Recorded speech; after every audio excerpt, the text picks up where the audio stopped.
Ég var síðan bókar á Árshátíð í Neskaupstað í gærkvöldi og tók morgunvélina og lenti korter í 1 á Reykjavíkurflugvelli. En ég sagði við þann sem hringdi að ég ekki með klæri og sjó, ég með einhverja punta og þegar ég var að gera það í flugvélinni svona minnispunta þá kom flugfreyjan og spurði hvort ég vildi litabók og liti. En allt í gríni sagt. Ég búinn að vera í þessu bransa síðan 2006, kom þá inn nýr í Fjarðabyggð. Þá endurnýjum við listan algjörlega, það var algjör endurskipting á öllum póstum þar og við fórum með fylgi úr 21% í 33%. Síðan í kosningu 2010 undir forystu Jens Garðars sem bað kveðju hér til fundarins, þá fórum við 33% yfir 40%. Og svo spurning hvað gerist núna 2012, en við reynum að hafa gaman að þessu en samt erum í þess að fullri alvöru. Mér líst vel á yfirskriftina fleiri tækifæri og allt land og ég undirstrika allt land vegna þess að tækifærin ekki bara á höfuðborgarsvæðinu.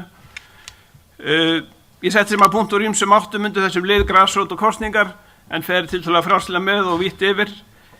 Nú í grasrótin virkjuð með samtali og upplýsingastreymi sem mjög mikilvægt og fá fólk til starfa, það stundum erfiðara núna heldur en oft áður að fá fólk til starfa á kosningaskrifstofum eða í hópum en við verðum að finna leið til þess að ná til þeirra.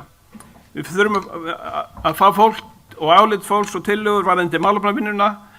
Við höfum seljufundi, ég að tala reynslu okkar fyrir austan, við höfum seljufundi einstök málefni og köllum þá bara til þá sem þekkja best til, eins og nýjustu fjárfestinguna núna sem liggur fyrir, byggingu 8 deilda leikskóla. Við höldum bæjarmálafundi reglulega og förum þá milli hverfana, en við höfum lagt af svoköllu viðtöl bæjarfulltrúa, vegna þar komum við bara svona gamli nöldusekkir með einhver sín prívat mál, en við reynum bara að bæta upplýsingaþreim og fara frekar út á meðal fólksins. Þetta alveg satt. En við förum frekar út og við förum á Ollísfundina, það sem eru Samakaffi á Reyðarfirði og Ollís í Neskaupstað, það sem að kallandir eru þessir sem kom alltaf í viðtölin og við tökum bara umræðan á staðinn. Við förum í fyrirtækin og tökum umræðu við Síldarvinnsluna og Alcoa og erum að ræðum þeirra mál á þeirra heimavelli. Við förum á kaffistofunar þegar við getum, á stóru vinnustæðana, sjúkrahúsið og víðar.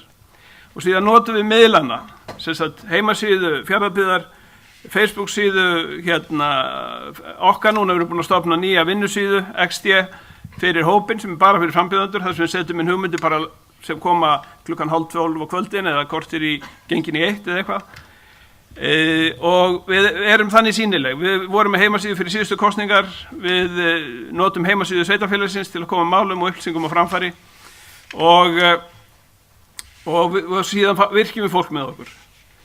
Okkur hugleiki núna að við þurfum að ráða kosningastjóra, það verið að vinna í því og það reyndist okkur mjög vel síðast að vera með kosningastjóra sem að skipulaði vinnuna og við frambjóðendur gátum verið bara út allt. Það bara sagði okkur hvert þetta fara, hverjum þetta sinna og þetta virka mjög vel. Þarna komum við aðeins að hlutverki flokksins og valhallar á eftir og eins með kosningaskrifstofur, við erum með fjölkjarna sveitarfélög, við höfum verið með kosningaskrifstofur út allt en núna síðast vorum bara eina aðal á Reyðarfirði, það sem allt starfi fór fram og skipulagt, en við þurfum að hafa svona aðstöðu til að bjóða fólki á heimavelli til þess að koma og við coverum þær skrifstofur með stórum myndum. Hættum við með plakkot með öllum, bara stórar myndir af frambíðum bara alveg í þessari stærð sem coverið og það var, okkur var, við fengum að heyra það, við vorum þó sýnileg, þó við værum ekki alltaf á staðnum. Sýnileg. Nú tölum við Valhöll. Það skiptir máli að Valhöll bakka okkur upp, hvort sem við búum langt í burtistan eða bara á höfuðborgarsvæðinu, með leiðbeiningar, ráðgjöf, props, hvað á að koma og hvenær, við verðum að vita hvað við eigum að gera sjálf og hvað Valhöll ætlar að gera. Tölvur og tölvukerfi sem hefur reynst vel undanfarin ár til þess að fylgja eftir okkar lista og nýta þá einnig kjördæmaráðin og fulltrúaráðin og þar saknum við þess að við vildum gjarnan hafa starfsmenn í kjördæminu sem að sinnta okkur meira og betur eins og var svolítið áður fyrr. Nú við viljum og höfum verið að pröfa okkar áfram með samvinnu innan svæða, milli sveitarfélaga, nefnum þá Fjarðabyggð, Egilsstaði og Seyðisfjörð sem dæmi, þar sem við höfum verið að skiptast á reynslusögum og vinna saman að ýmsum málum. Nú varðandi þingmennan og ráðherrana, þá er það nú vantala því að hér sitja ráðherrar og einhverju þingmenn líka. við viljum auðvitað hafa þá í liðinu og við verðum að vera með á nótunum lokal mál, sérstaklega okkar þingmenn. Þeir verða að vera sýnilegi líka okkur í hag og þeir verða að ræða landsmálin á heimavilli okkar líka, sérstaklega þingmennir og ráðherrar ef þau geta. Jú, ekki þvælast fyrir hef ég skrifað hérna og þá nú kannski ekki síður svona ákveðin málefni. Við viljum ekki sjá einhver mál sem að koma okkur illa sem við þurfum að svara fyrir á heimavilli. Hvað þessi ríkisstjórn að gera í þessu máli eða þessu máli? En við erum með flotta ráðherra. Illugi sem mennt og menninguna, Hönnu Birnu með sveitarstjórnarmálin og dómsmálin, Ragnheiði Helenu með iðnaðar og viðskipta og Kristján með heilbrigðismálin og sjálfsögðu síðast en ekki síst Bjarni með baukinn og með fullri virðingu fyrir formanni. En síðan höfum við ákveðna sendiherra líka sem við hefur reynst okkur vel fyrir austan og ég ætla nú ekki að herma eftir honum að því hann hérna á fremsta bekk. Halldór Blöndal hefur alltaf komið austur og fyrir kosningar allir þessi tíma sem ég hef verið og farið með okkur svæðið og talað við gamla fólkið. Við munum bjóða honum aftur í vor. En mér líst vel á yfirskriftina, fleiri tækifæri og allt land. Því við sem kjörnir fulltrúar í sveitarstjórnum út allt land, við teljum okkur vera svona fótgönguliða fólksins á svæðinu sem við erum kosnir til. En við erum líka fótgönguliðar flokksins út allt land. Þannig við þurfum að vera í góðu sambandi, við þurfum að fá réttu upplýsingarnar, hvernig eigum að svara fyrir þetta og þetta og miðla því tilbaka þegar að þingmenn og ráðherrar koma á svæðið til þess að þeir geti tekið þátt í lokalmálum sem skipta okkur máli. Því Hönnu Birna kinka kolli og við höfum átt mörg og góð samtöl undanfarið. Ég kom hérna bara skapp á fund og eina fermingarveislu í leiðinni og miðinn frá Egilsstöðum kostar núna 47.700 og við erum búin að skipa vinnuhóp til þess að krefja þetta og reyna að taka á þessu máli. Þetta nú eiginlega ekki hægt. En að lokum fleiri tækifæri og allt land. Við þurfum að senda skilaboð, ekki langvinna greinar og við tókum það ákvörðun síðast í okkur að við svörum ekki einhverju sem við skrifaði greinum frá öðrum. Framsókn fór á taugum rétt fyrir kosningar í fyrra því við vorum að vinna og þeir voru að tapa og þeir fóru að skrifa niðurgreinar okkur þó við séum í samstarfi í dag. Við svörum ekki einu að því, við bara vorum kúla og töluðum okkar máli og töluðum ekkert mál sem framsóknara kvapum. Í þessu tilfelli. Núna getur það verið fjarralistinn. Nú við erum áræðin og upplýstjörf, við bara förum fram og segjum okkar meiningu og hrífum fólk með okkur alveg sem hvernig staðan er. Við hrífum fólk með okkur, við erum með lausnirnar og við vinnum í málunum. Við höfum verið að vinna í fjármálunum núna þessu kjörtímabili með eftirtektarverðum hætti, höfum samt geta haldið upp í framkvæmdum og þjónustu, reynt að hlífa velferðarmálunum og slíku, eins og annars það er gert. Vera sýnileg og hafa gaman. Það var það sem var tekið eftir á okkar svæði síðast. Við vorum afberandi, við vorum með myndir þar sem við gátum ekki verið sjálf, það er bara þannig. Í kosningunum 2006 þá var nýja sundlegin á Eskifirði. Þá stóðum við fyrir því að skora á hinn frambóðin í sundkeppni. Vitandi það að við vorum með besta sundmanninn. En við höfum líka sett upp höggleiki eða golfmót eða eitthvað slíkt með áskorunum í.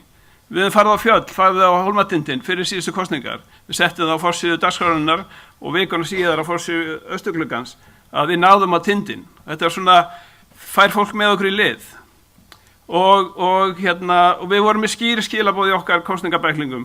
Meira myndum stutt skilaboð við ætlum að og svo töldum við upp nokkur atriði í hverju málaflokki og settum inn á milli svona ekki gamalmál, heldur markmið sem við ætlum að sækja á árinu, eins og það við ætlum að klífa þetta fjallið á þessum tíma og eitthvað slíkt. Þannig að bara mynda liðsheild og hafa gaman af.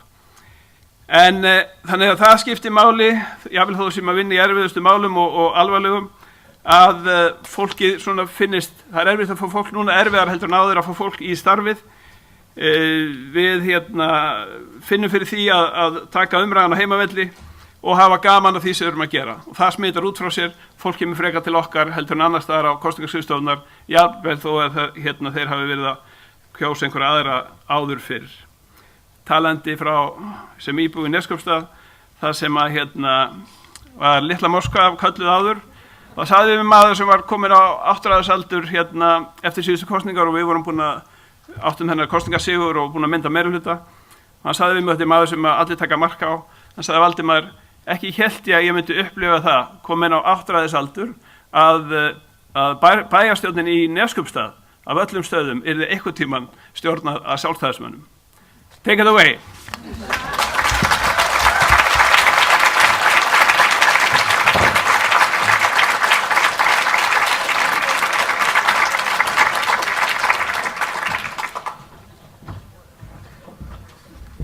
Þakka þér fyrir, Valdimar. Þú talaðir, ég held að við mælum bara með svona hugarkortum. Það hefði verið gaman að vera með myndavél hérna undir og sjá blaðið svona ringsnúast meðan hann flutti ræðina. Þetta snjallt, en það varst þú á góðum tíma, 10:32, eitthvað svoleiðis. En mér detti nú í hug, ætlaði nú að nefna þetta í kjölfarið á honum Halldóri áðan að 2006, held ég fari rétt með, voru við búin að tapa kosningunum 3 svar á kjördag, fyrir kjördag og algjörlega skíttapa þeim. Það hefðu 3 skoðanakannanir verið birtar, þar sem við guldum afhróð, algjört. Það hefði þá verið í meirihluta í 8 ár og það var ekkert að ganga hjá okkur og þá voru nú góð ráð dýr. Það var hægt að leggja árar í bát og bara láta vinstri væng stjórnmálana á Ísafirði ná tökum á bænum. En við gerum það ekki. Heldur blésum við til sóknar, gengum í hvert einasta hús í sveitarfélaginu og töluðum við fólkið. Og mér nú mjög minnistætt þegar við vorum að draga Halldór mjög brúnaþungan í eitt skemmtilegt verkefni sem var að búa til myndband sem frægt varð með okkur með ýmiss konar blástursljóðfæri í rútuferð að syngja eitthvað söng sem ég vil ekki muna lengur. Honum fannst þetta hinn fullkomna tímasóun og mælti nú eiginlega gegn þessu en við fengum hann í verkið og uppskárum 8% fylgisaukningu á kjördag.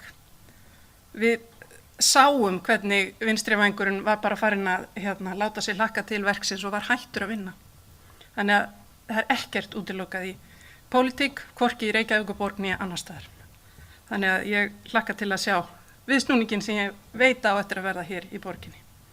En ég veit ekki alveg hvað lá til grundvallar svona landfræðilegri pælingu við niðurröðun á þennan lista því að nú bara skjótumst við rangsælis til Akureyrar og ætlum að fá oddvita framboðs sjálfstæðismanna á Akureyri hér upp. Það er Gunnar Gíslason. Gjörðu svo vel.